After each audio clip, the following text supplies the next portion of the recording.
Padre Santo, Señor amado, te amamos, te bendecimos. Tú eres lo mejor que nos ha pasado en la vida, Señor. Haberte conocido es el honor y el privilegio más grande que jamás hubiésemos pensado.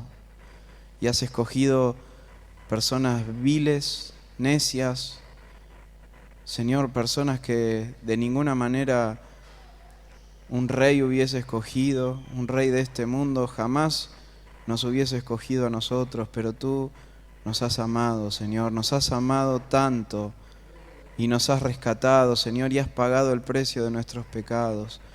Y te doy gracias porque en esta hora podemos estudiar tu palabra. Señor, es tan completa tu palabra, es tan perfecta, Señor, no tiene errores, Señor, y es tan profunda. Padre, realmente vemos que tus pensamientos son insondables, son altísimos tus pensamientos. Te doy gracias por esta noche y te pido que tú ilumines nuestro entendimiento y que podamos ver a Cristo en este pasaje una vez más. Señor, te pido que nos muestres a Jesús y que podamos irnos de este lugar habiendo visto a Jesús en estas páginas. Señor, por favor, muéstranos a Cristo, Padre. Señor Jesús, te alabamos, te bendecimos. Eres nuestro Rey y a ti te entregamos nuestra vida. Señor, ayúdanos a prestar atención y ayúdanos, Señor, a comprender lo que vamos a ver esta noche. Por favor, te lo pido en el nombre de Cristo Jesús. Amén. Muy bien.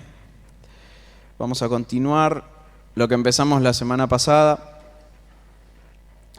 Jóvenes, ¿cuál es el objetivo de Proverbios? ¿Cuál es el objetivo que tiene el escritor de Proverbios? ¿Qué tiene él en su corazón? ¿Con qué intención escribe este pasaje y este libro, perdón? Tiene un objetivo claro. El objetivo es llenarnos de sabiduría. ¿Se acuerdan lo que vimos la primera vez? Para entender Proverbios, para entender sabiduría y doctrina. Para esto, el escritor de Proverbios nos compiló este libro. Quiere llenarnos de sabiduría, pero ¿para qué quiere llenarnos de sabiduría? ¿Qué ve él al final? ¿Cuál es el objetivo? ¿Por qué quiere el escritor de Proverbios llenarnos de sabiduría? ¿Quiere que seamos ricos?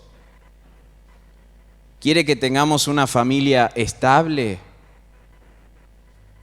¿Quiere que seamos exitosos? El escritor de Proverbios quiere que no tengamos una vida estresada y que podamos irnos a dormir tranquilos todas las noches. ¿Quiere que tu vida sea una fiesta? No, no tiene eso en su mente el escritor de Proverbios. No se trata de lo que vos puedas obtener de este libro. No se trata de los resultados que seguir estos consejos te pueda dar.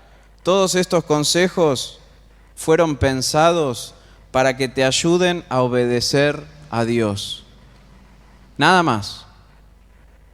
Después, si obedeces, Dios tendrá el derecho de hacerte bien, de bendecirte, pero el objetivo que tiene el escritor de Proverbios es que glorifiques el nombre del Señor, es que vivas para Él y es que puedas obedecer, ¿no? Uno a veces predica algo, uno a veces agarra un texto de la Escritura, quizá del Nuevo Testamento, y predicamos acerca de alguna doctrina, está bien. ¿Y cómo la llevo a la práctica? ¿Cómo llevo a la práctica lo que aprendí? Y bueno, y al final, si el predicador es bueno, te va a decir consejos prácticos de cómo hacer o cómo aplicar lo que acabas de escuchar a tu vida. Bueno, eso es lo que el escritor de Proverbios quiere hacer, darte consejos prácticos para que vivas la vida que Dios quiere que vivas, para que puedas cumplir la ley de Dios. Así que no somos el centro de atención en este libro, aunque este libro se la va a pasar hablando de vos, se la va a pasar hablando de nosotros, pero nosotros no somos el fin de este libro. El fin de este libro es que demos honra a Dios con nuestras vidas. La semana pasada comenzamos viendo que el libro de Proverbios coloca a la sabiduría como si fuera una mujer. El escritor, con su habilidad poética, pone a la sabiduría como si fuera una persona. De una manera poética, el escritor personificó la sabiduría como una mujer que va a lugares públicos, que va a lugares donde hay mucha gente y va a rogarle a los simples, a los burladores, a los insensatos. ¿Qué les va a rogar? Que se arrepientan y que se llenen de sabiduría. Es el texto que ustedes estuvieron recién leyendo. Volveos a mi reprensión, dice la sabiduría. Vuélvanse a mi reprensión y yo derramaré mi espíritu. ¿Cuál es el espíritu de la sabiduría? Que seamos llenos de sabiduría. Eso es lo que esta mujer quiere. Ahora, lo que el escritor de Proverbios, con toda probabilidad, nunca se imaginó, es que 19 siglos atrás la sabiduría de Dios realmente se convirtió en una persona. Debe haber escrito este poema de la sabiduría como una mujer, como diciendo, soy un capo. Voy a escribir y voy a hacer de cuenta que la sabiduría es una mujer y voy a personificar a la sabiduría, cómo sería. La razón es que lo que pasa detrás es que parece hasta una profecía. Este escritor jamás se imaginó que la sabiduría de Dios literalmente iba a venir a esta tierra.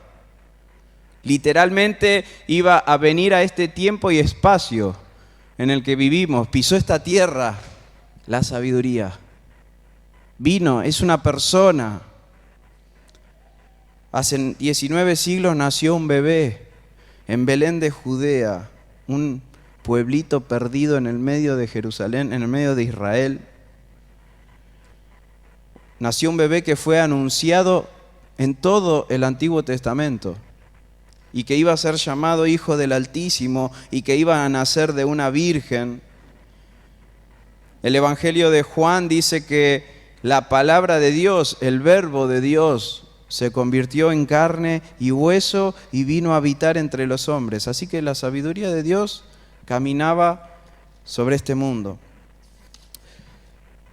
Y así como la sabiduría en el Proverbios que leímos en el capítulo 1, así como la sabiduría clama y le ruega a los necios, a los burladores, a los simples que se arrepientan de su necedad, de la misma manera Jesucristo, la sabiduría de Dios, vino a este mundo a buscar a pecadores, a buscar a necios, burladores, simples, viles, y les dice a todos ellos, en todas las épocas, en todas partes del mundo, les dice, arrepiéntanse, arrepiéntanse, arrepiéntanse de sus pecados y entreguen sus vidas.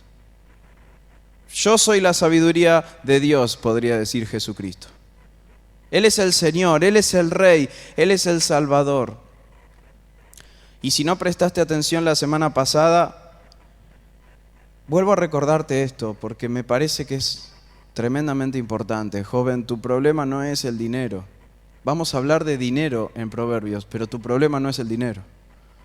Vamos a hablar de tu carrera, de tu futuro, pero ese no es el problema más grande de tu vida. Vamos a hablar del matrimonio y vamos a hablar de cómo escoger correctamente al hombre o a la mujer que va a acompañarte el resto de tu vida, pero ese no es el problema de tu vida. El problema tuyo es el pecado. Es el pecado. Es nuestro más grande problema. El problema de la humanidad es el pecado. Vos y yo desobedecimos a Dios y eso tiene un precio. Tiene un precio. ¿Cuál es ese precio? La muerte. Pero no cualquier muerte merecemos. Merecemos una muerte de tal magnitud que pueda restaurar la dignidad de aquel al que ofendimos. Y el Dios al que ofendimos es infinitamente bueno, es infinitamente santo, es infinitamente justo, es infinitamente amoroso, glorioso, soberano, majestuoso, digno de la más alta y refinada adoración. Así que nuestra muerte debe restaurar la dignidad de aquel al que ofendimos, Dios. Y créeme cuando te digo, créeme por favor, que tu vida y la mía no valen lo suficiente para restaurar esa dignidad. Tu vida y la mía no vale tanto. A menos que alguien tan valioso como Dios, tan infinitamente digno como Él, a menos que alguien tan infinitamente santo como Él venga y pague ese precio, no hay forma en que podamos restaurar la dignidad de Dios. ¿Quién es tan digno como Dios? ¿Esteban es tan digno como Dios? ¿Hay alguno en este lugar que sea tan digno como Dios? Ninguno. Solamente Dios es digno a ese nivel.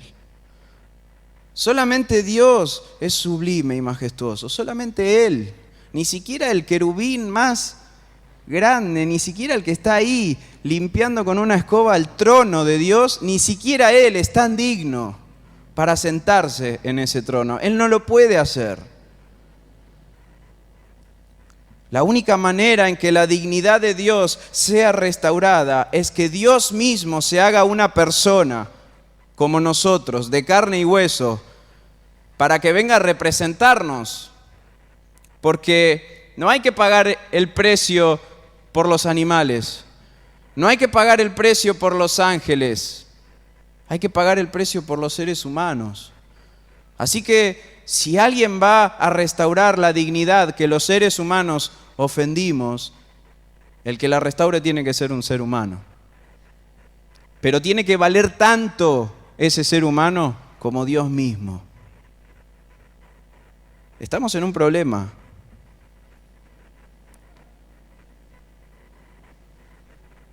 Aquel que venga a representarnos a nosotros, tiene que vivir como Dios viviría.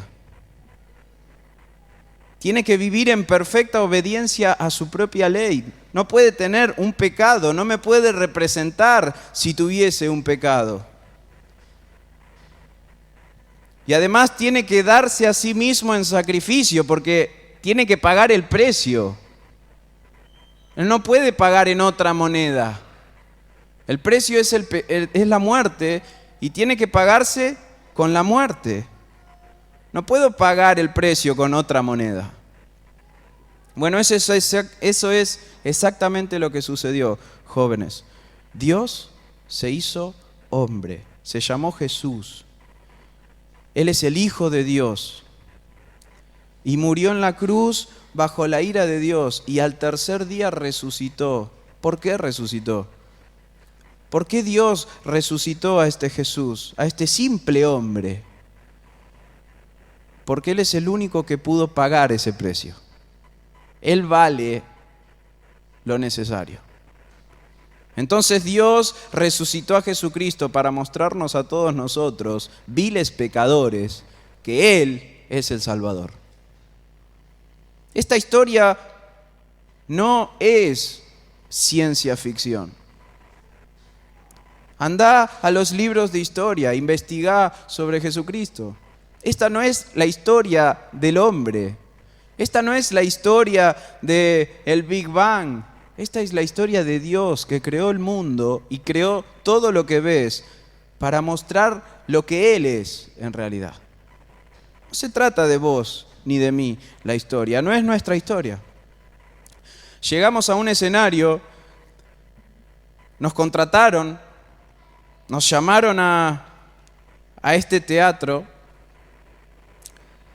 y hay un personaje principal. El director ya designó a un personaje principal y ese personaje es su hijo. Y todos nosotros deberíamos servirle a su hijo.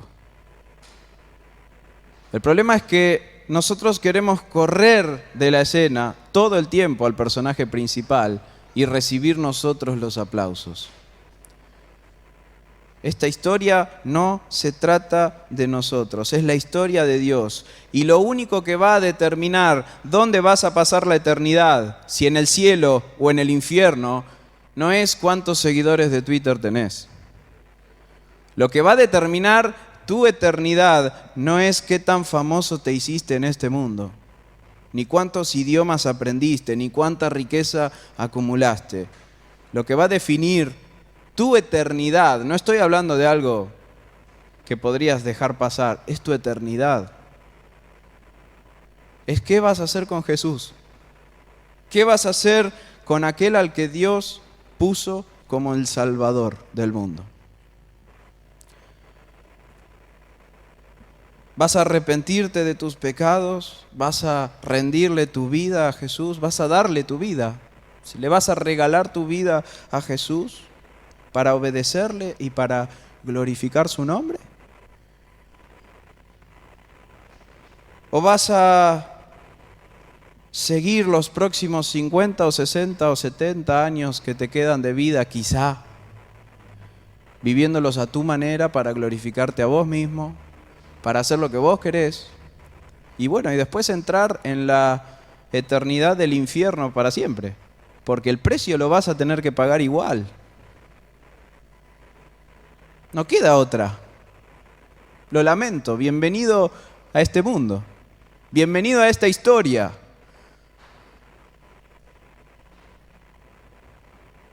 Quisiste venir a esta historia y no lo sé, pero estás acá. ¿Qué vas a hacer? ¿Qué vas a hacer? Porque lo que hagas va a definir el resto de la eternidad.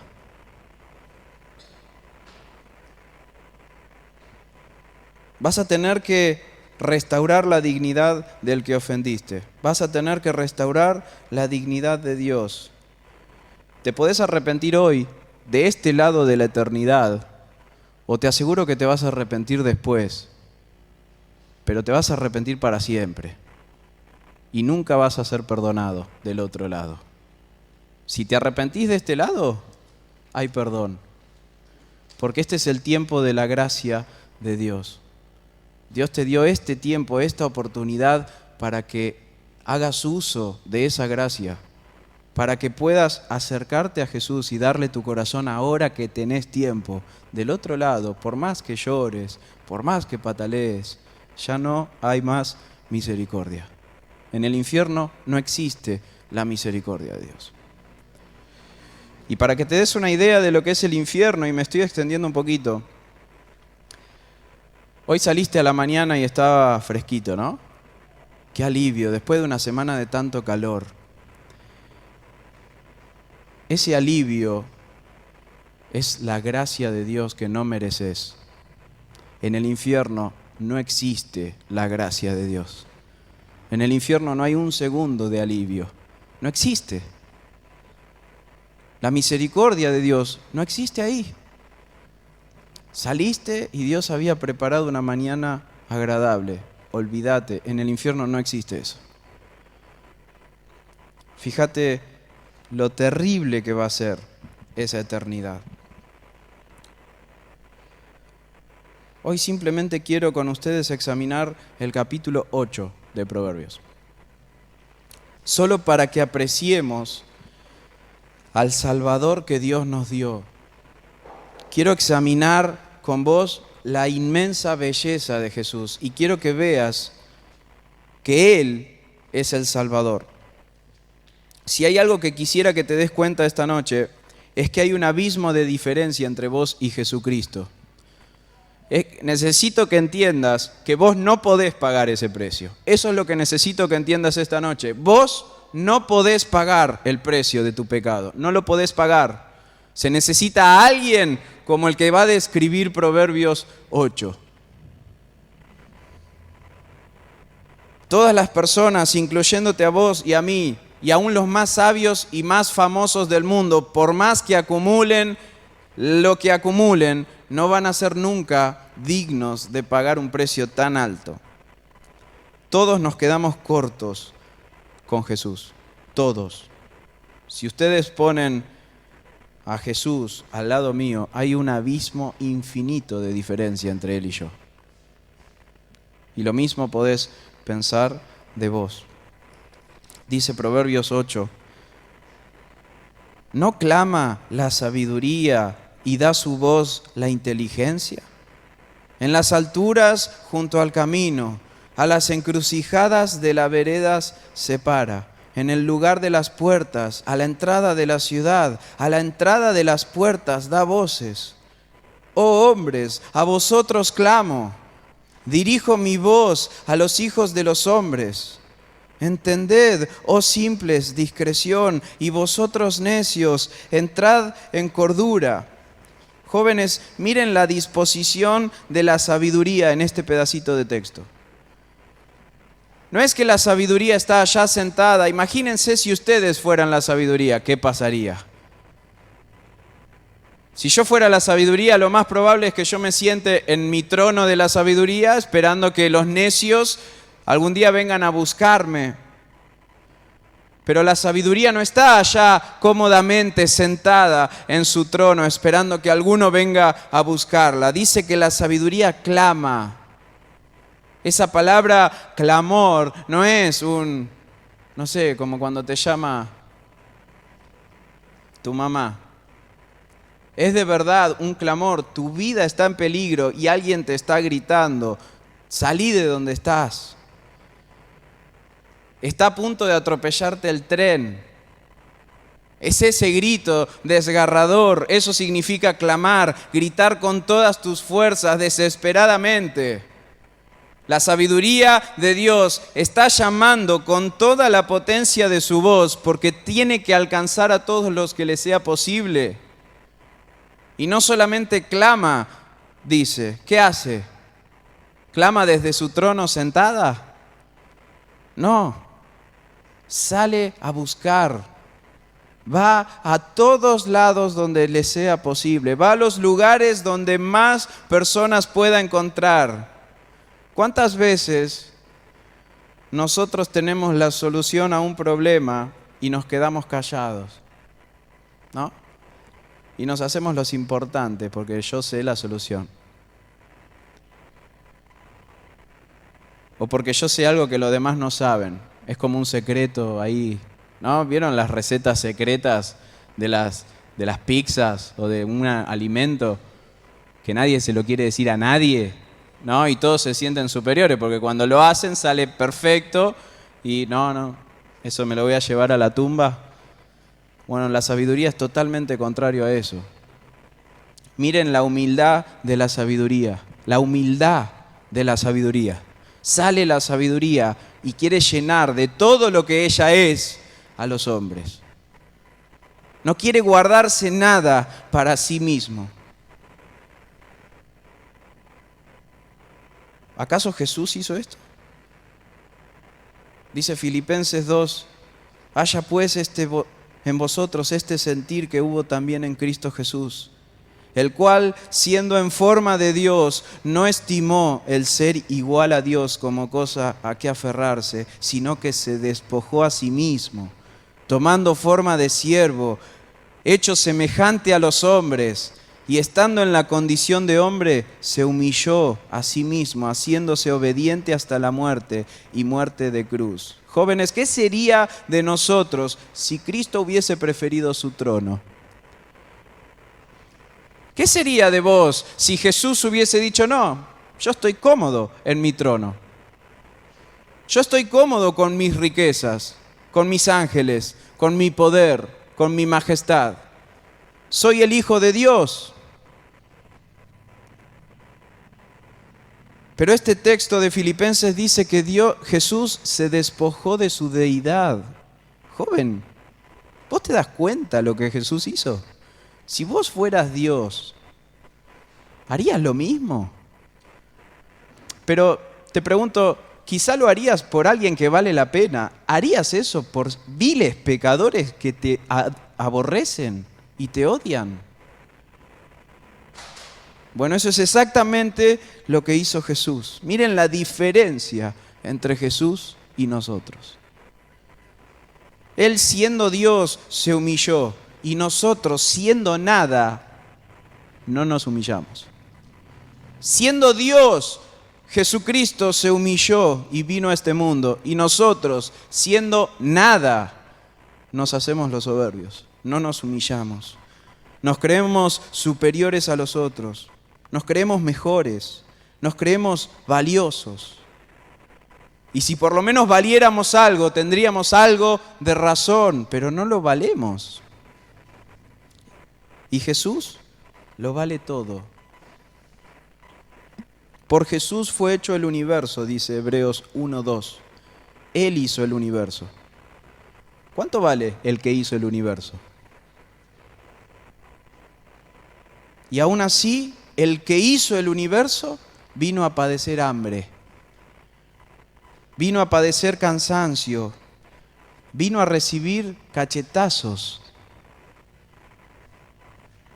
vino a recibir la injusticia de los hombres.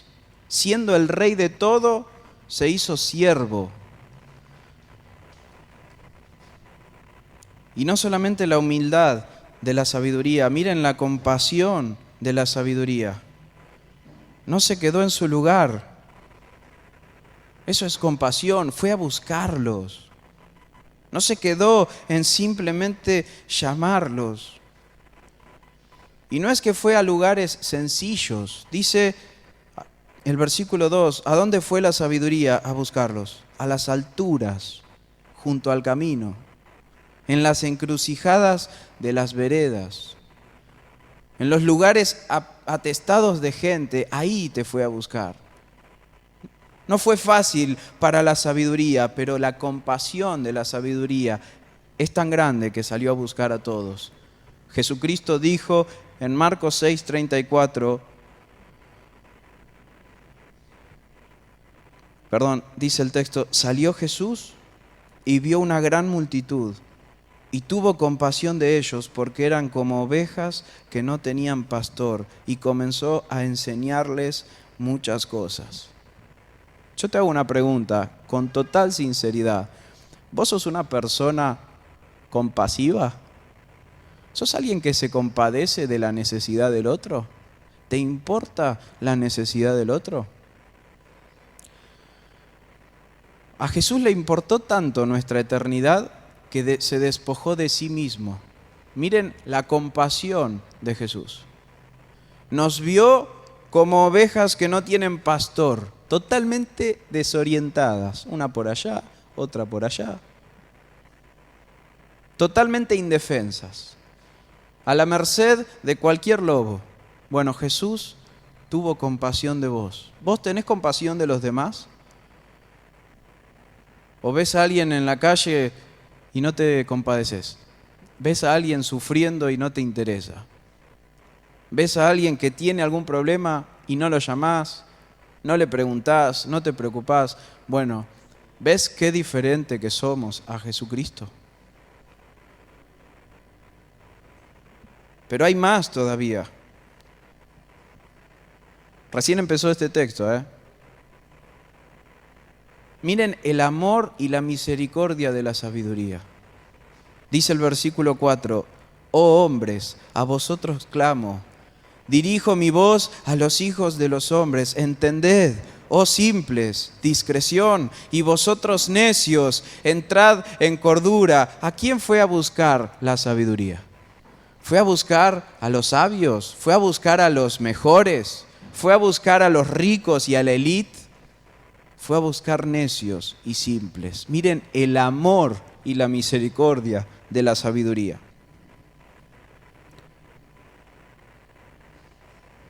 Los escribas y los fariseos murmuraban contra los discípulos diciendo, ¿por qué ustedes comen y beben con publicanos y pecadores? Pero Jesús respondiendo les dijo, los que están sanos no tienen necesidad de médico, sino los enfermos. No he venido a llamar a justos, sino a pecadores al arrepentimiento. ¿Vos tenés este mismo amor? ¿O si la persona no está a tu nivel, ya la descartás? ¿Vos tenés este mismo amor y esta misma misericordia que tiene Jesucristo? Que siendo el Hijo de Dios, digno de todo honor, se juntaba con personas como nosotros.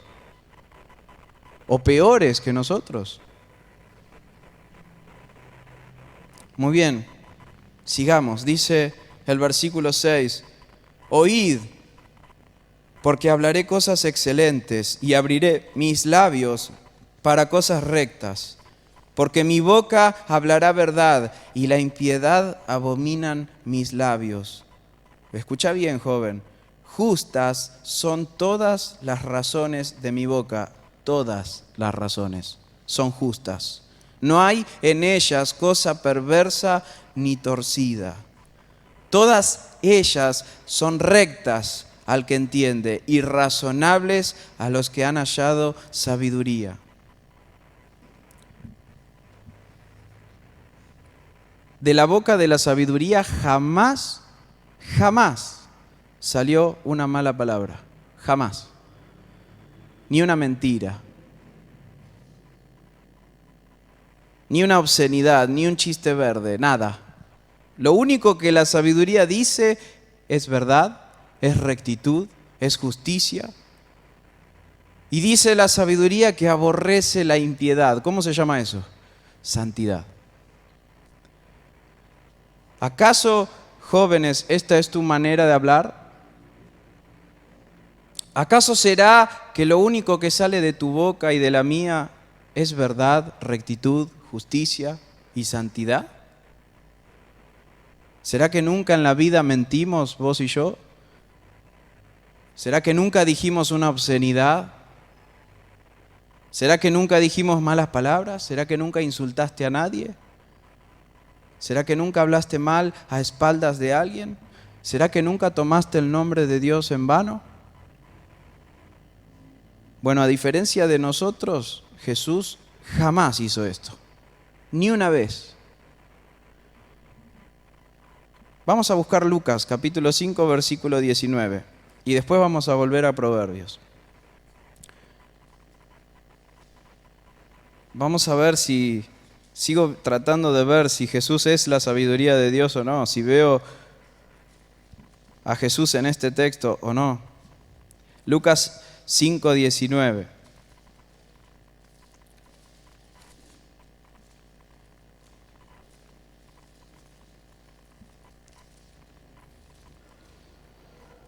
¿Lo tienen? Dice Lucas 5:19, procuraban los principales sacerdotes y los escribas echarle mano en aquella hora porque comprendieron que contra ellos había dicho esta parábola, pero temieron al pueblo. Y acechándole, enviaron espías que se simulasen justos, a fin de sorprenderle en alguna palabra para entregarle al poder y la autoridad del gobernador. Y le preguntaron diciendo, Maestro, sabemos que dices y enseñas rectamente y que no haces acepción de personas, sino que enseñas el camino de Dios con verdad. ¿Nos es lícito dar tributo a César o no? Mas él, comprendiendo la astucia de ellos, les dijo, ¿por qué me tentáis? Mostradme la moneda. ¿De quién tiene la imagen y la inscripción? Y respondieron y dijeron, de César. Entonces les dijo, pues den a César lo que es de César y a Dios lo que es de Dios.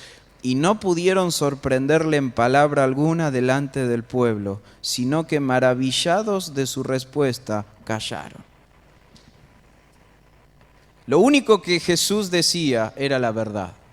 Lo único que Jesús decía era rectitud. Pues para esto fuisteis llamados, dice Primera de Pedro, porque también Cristo padeció por nosotros, dándonos ejemplo para que sigáis sus pisadas, el cual no hizo pecado, ni se halló engaño en su boca, quien cuando le maldecían, no respondían con maldición. A vos, cuando te insultaron, ¿jamás respondiste con maldición? Jesús jamás lo hizo. Quien cuando le maldecían no respondía con maldición, cuando padecía no amenazaba. ¿Alguna vez amenazaste a alguien? Jamás Jesús amenazó a nadie. Jóvenes, Jesús jamás pecó, ¿lo entendés? Yo te estoy describiendo escenas de tu vida y todos ustedes me están diciendo, Jesús jamás hubiese dicho. Jesús diría, nunca lo hice. La verdad, tu prédica no me reprende, Esteban. Jamás hice algo así. Jesús nunca tuvo una intención pecaminosa. Jóvenes, Jesús jamás pensó mal de nadie. Jamás pecó con sus pensamientos, que es el lugar donde todos los cristianos hacen cualquier cosa, porque nadie los puede ver ahí. Jesús jamás pecó ahí, en sus pensamientos.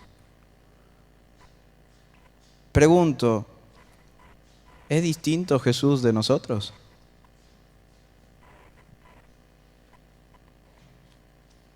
Jesús nunca tuvo envidia. ¿Lo podés creer? Jesús nunca codició nada. Nunca miró la ropa de nadie y quiso lo mismo. Jamás. Ni una vez. Lo único que nosotros hicimos desde que nacimos hasta ahora, ¿sabes qué es? Te lo resumo en una palabra. Todo, Te resumo toda tu vida en una palabra desde que naciste hasta hoy. Pecado. Es lo único que hiciste. Cada segundo de nuestra existencia está atravesado por el pecado. Pero en Jesucristo, cada segundo de su existencia está atravesado por una santidad perfecta. Cada segundo, joven. ¿Te acordás de ese día en el que, no sé, te levantaste y hiciste tu devocional y no pecaste en todo el día y no pecaste, bueno, hiciste lo mejor posible y dijiste, wow, la verdad que hoy fue un buen día espiritualmente para mí, hoy me porté bien. Bueno, ese día no hubo un segundo en el que no hayas pecado. Y en Jesucristo no hubo un día en el que Él haya pecado, ni por un segundo. ¿Se entiende la diferencia entre Jesús y nosotros?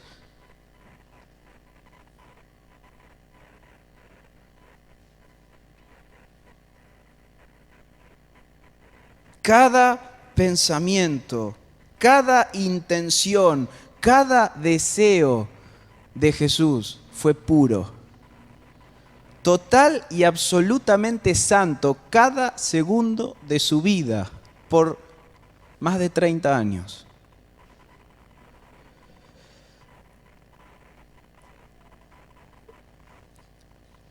Veamos otro atributo. Versículo 22. Yo sé que me estoy salteando un montón de pasajes. ¿Sabes por qué? Porque me encantaría que vos vayas a tu casa esta semana y busques a Jesús en el resto de los pasajes.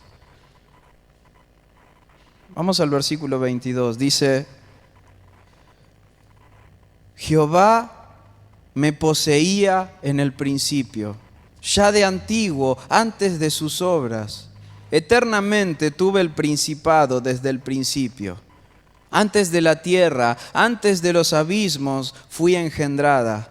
Antes que fuesen las fuentes de las muchas aguas, antes que los montes fuesen formados, antes de los collados, yo había sido ya engendrada. No había aún hecho la tierra, ni los campos, ni el principio del polvo del mundo. Cuando formaba los cielos, allí estaba yo. Cuando trazaba el círculo sobre la faz del abismo, cuando afirmaba los cielos arriba, cuando afirmaba las fuentes del abismo, cuando ponía al mar su estatuto para que las aguas no traspasasen su mandamiento, cuando establecía los fundamentos de la tierra, con él estaba yo ordenándolo todo, y era su delicia de día en día, teniendo alegría delante de él en todo tiempo. ¡Qué pasaje! La sabiduría de Dios es eterna. Dice este texto que la sabiduría estuvo ahí desde antes del principio de todas las cosas. Y poéticamente este texto dice que Dios hizo todas las cosas por la sabiduría. Dios se echó mano de la sabiduría, se echó mano de ella para formar todo lo que ves y todo lo que existe. Para que todas las cosas sean perfectas, funcionales, para que todo esté cronometrado, para que todo esté ordenado, para que el sol sea lo suficientemente caliente para no quemarnos, ni lo suficientemente frío para que no nos congelemos. Todo eso que la ciencia llama meras coincidencias, en realidad es la sabiduría de Dios ordenándolo todo. Bueno, dice Juan 1, del 1 al 3, un pasaje que todos los habrán tocado en su ejercicio.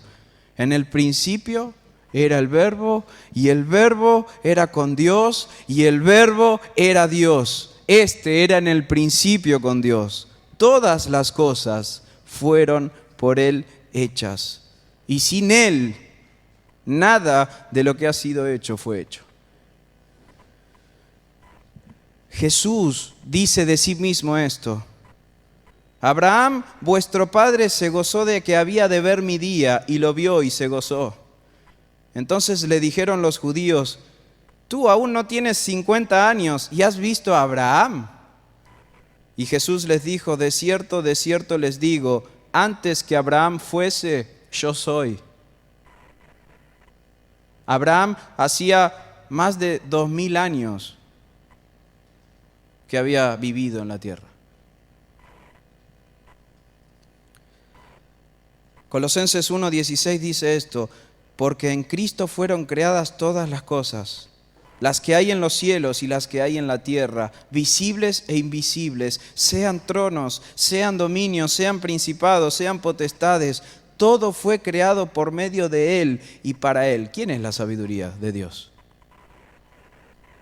Y Jesús es antes de todas las cosas, y todas las cosas en Él subsisten.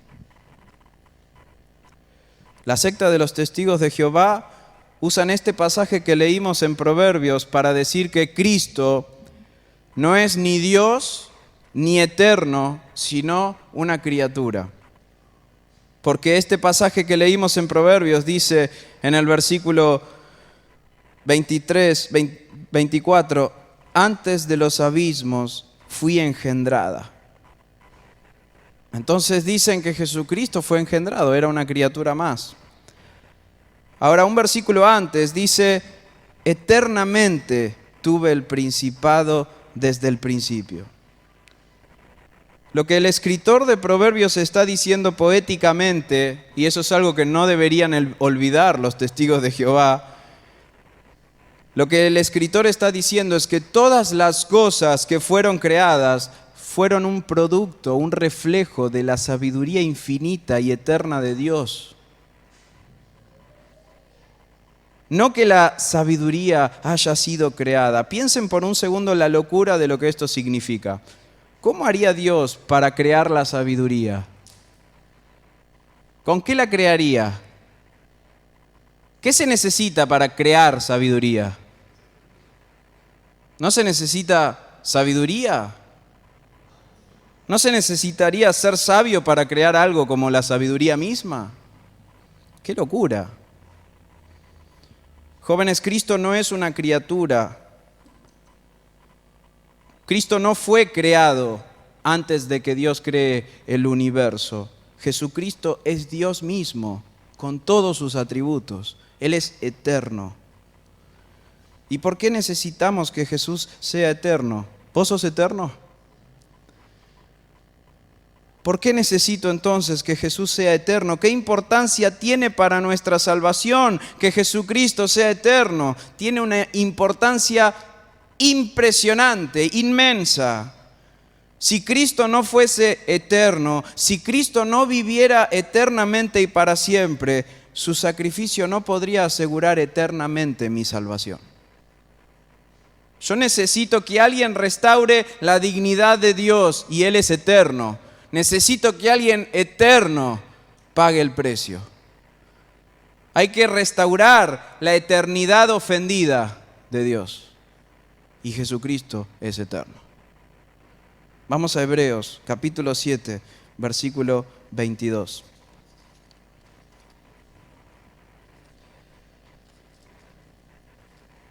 Hebreos, casi al final de la Biblia. Hebreos 7, 22.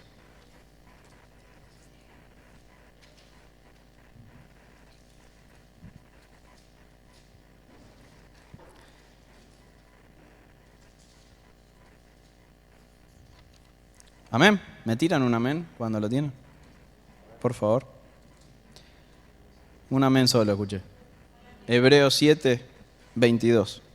Por tanto, Jesús es hecho fiador de un mejor pacto. Y los otros sacerdotes, los sacerdotes humanos de carne y hueso de este mundo, llegaron a ser muchos debido a que por la muerte no podían continuar.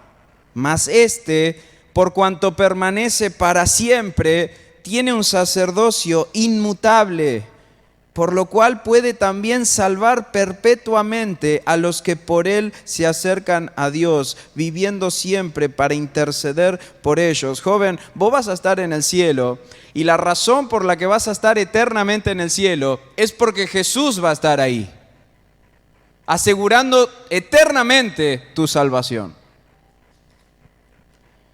Porque tal sumo sacerdote nos convenía, santo, inocente, sin mancha, apartado de los pecadores y hecho más sublime que los cielos, que no tiene necesidad cada día, como aquellos sumos sacerdotes, de ofrecer primero sacrificios por sus propios pecados y luego por los del pueblo, porque esto lo hizo una vez para siempre, ofreciéndose a sí mismo. Porque la ley constituye sumos sacerdotes a débiles hombres, pero la palabra del juramento posterior a la ley, al Hijo, hecho perfecto para siempre. Tremendo este pasaje. Joven amados,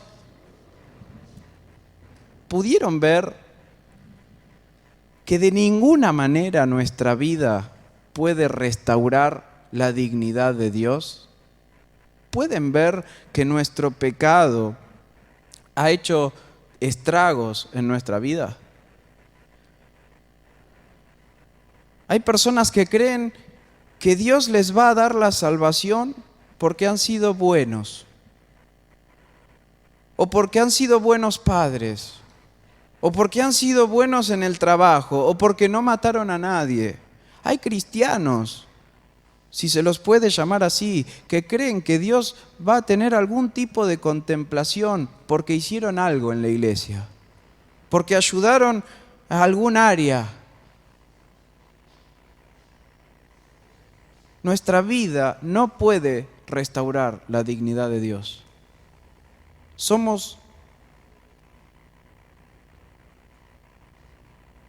¿Para qué vamos a seguir deprimiéndonos, no? Pienso, de nosotros mismos. ¿Acaso alguno puede llegarle a los talones a Jesús? Porque al único que Dios resucitó fue a Él. ¿Cuántos murieron antes de Jesús? ¿Y cuántos de esos que murieron habrán intentado cumplir la ley para ir al cielo? Y a ninguno de ellos Dios los resucitó. Dios resucitó a Jesucristo. ¿Qué significa? Que vos deberías ser exactamente igual a Él para que Él te resucite a vos también. Y créeme que no sos igual a Él. Por eso te invito a que le des tu vida a Él, a Jesús. Te invito a que te arrepientas de tus pecados y le entregues tu vida a Él, porque créeme, no estás a la altura de lo que se necesita para restaurar la dignidad de Dios. Salmo 51:5 dice que desde que fuimos engendrados en el vientre somos pecadores. En maldad fuimos formados. No existe alguien tan valioso como Jesucristo, ni tan santo, ni tan perfecto como Él. Por eso este proverbio termina así, versículos 32. Ahora sí, necesito que imagines que es Jesús el que te está diciendo esto. Por favor, pensá, es Jesús, la sabiduría de Dios diciéndote esto. Ahora pues, hijos, oídme. Y bienaventurados, felices los que guardan mis caminos. Atended el consejo y sed sabios y no lo menospreciéis. Feliz el hombre que me escucha, velando a mis puertas cada día, aguardando a los postes de mis puertas, porque el que me encuentre encontrará la vida y alcanzará el favor de Jehová. Esta semana hablaba con unas hermanas mías acerca de qué tan cerca nos llegó a poner Jesús delante de Dios. ¿Qué tan cerca me llevó Jesús de Dios?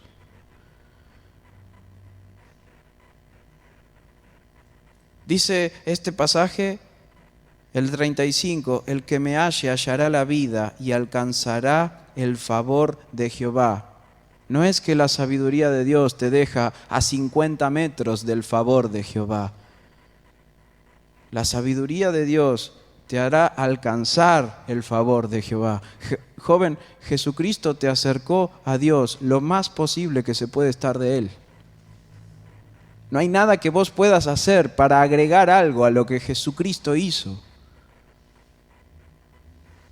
No se trata de que vivas tu vida en santidad para obtener algún favor de Dios.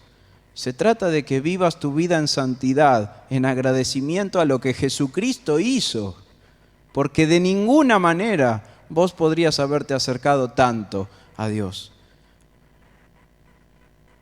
Deberías vivir tu vida obedeciendo a Jesucristo en agradecimiento a lo que Él hizo. Te acercó lo más posible a Dios. Nada podrá hacerlo, solamente Él. Cuando Jesucristo murió, el velo se rasgó de arriba abajo. ¿Sabes qué significa eso? ¿Sabes quién pasaba del otro lado antes de que el velo se rasgaba? ¿Quién pasaba adentro?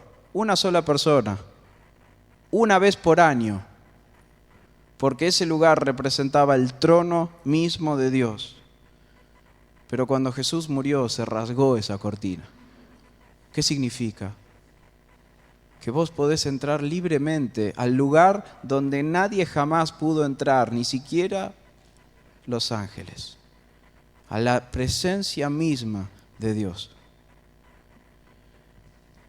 Eso es lo que Jesús ganó por vos.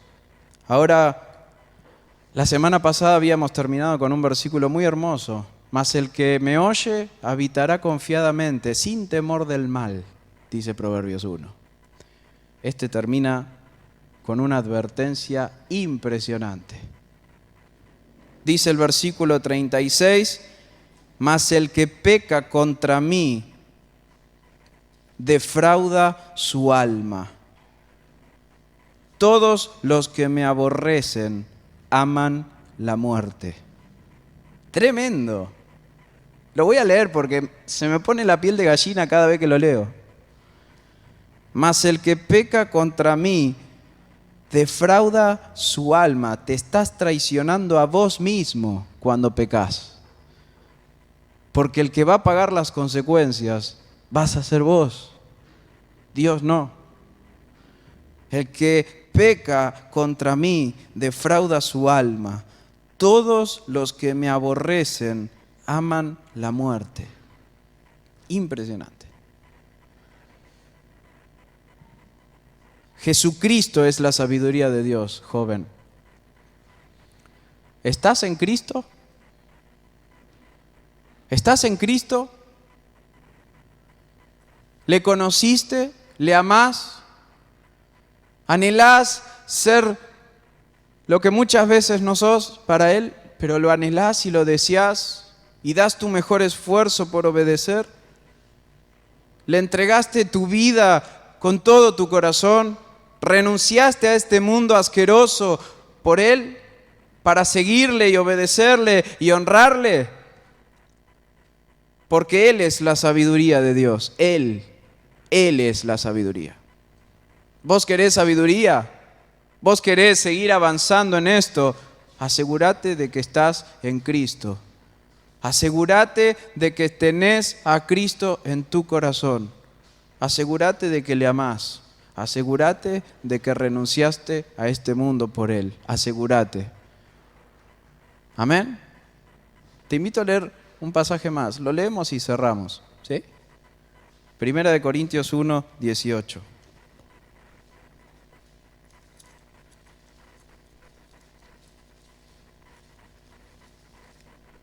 Justo, mirá.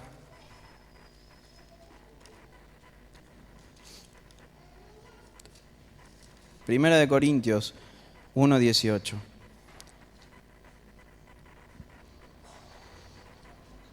Cuando lo tienen, me tiran un amén. Dice Primera de Corintios 1, 18. Presta atención porque creo que este pasaje va a cerrar por completo todo lo que vimos el sábado pasado y hoy. Porque la palabra de la cruz, ¿cuál es la palabra de la cruz? El Evangelio. Todo lo que escuchaste el sábado pasado y hoy. La palabra de la cruz es locura a los que se pierden. ¿Es una locura para vos lo que acabas de escuchar hoy? ¿Es una locura el Evangelio? ¿Es una locura lo que escuchaste? Porque este texto dice que para los que se pierden es una locura.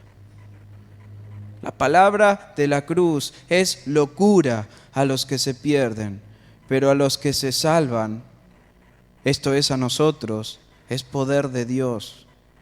Pues está escrito: destruiré la sabiduría de los sabios y desecharé el entendimiento de los entendidos. ¿Dónde está el sabio?, pregunta Dios. ¿Dónde está el escriba? ¿Dónde está el disputador de este siglo?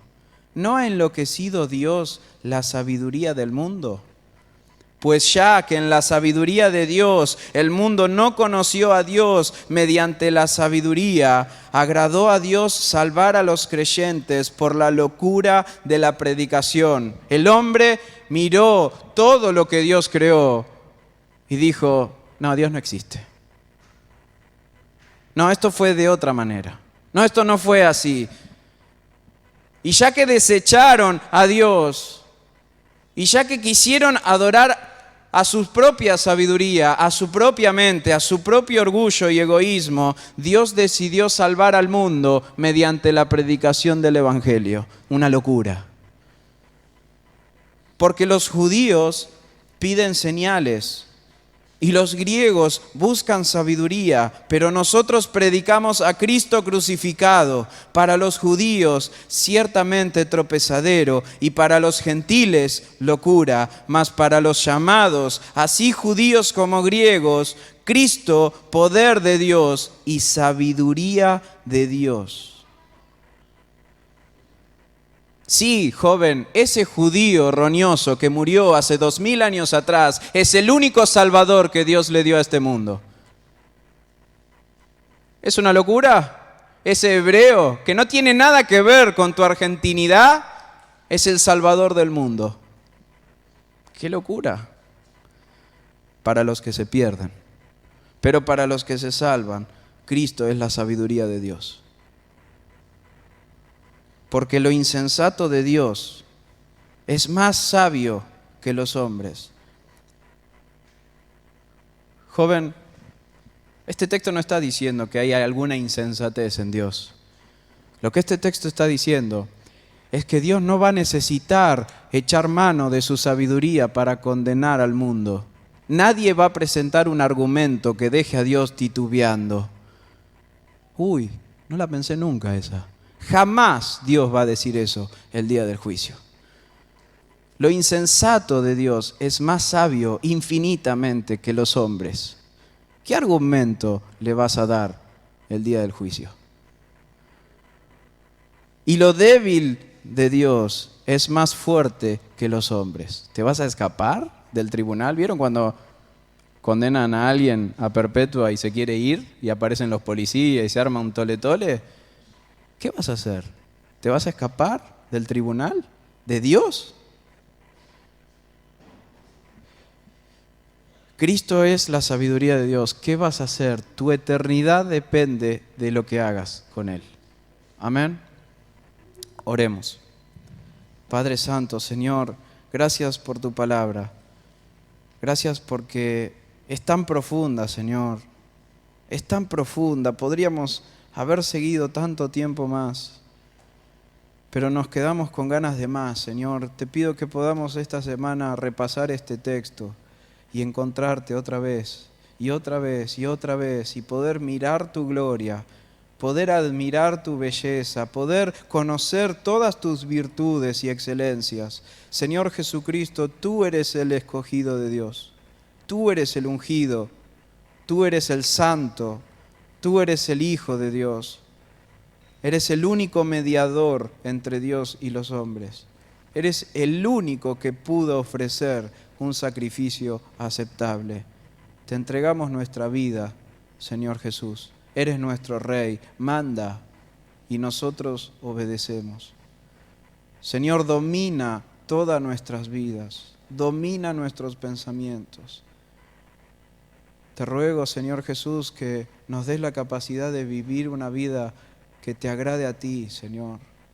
Y gracias porque pagaste el precio que era imposible pagar. Señor, todos nosotros hoy ofrendamos algo de dinero, pero tú hiciste una ofrenda que era imposible que nosotros hagamos. Te diste a ti mismo en rescate por nosotros. Qué ofrenda inigualable, Señor. Te adoramos, te bendecimos y te damos toda la honra a ti. Amén.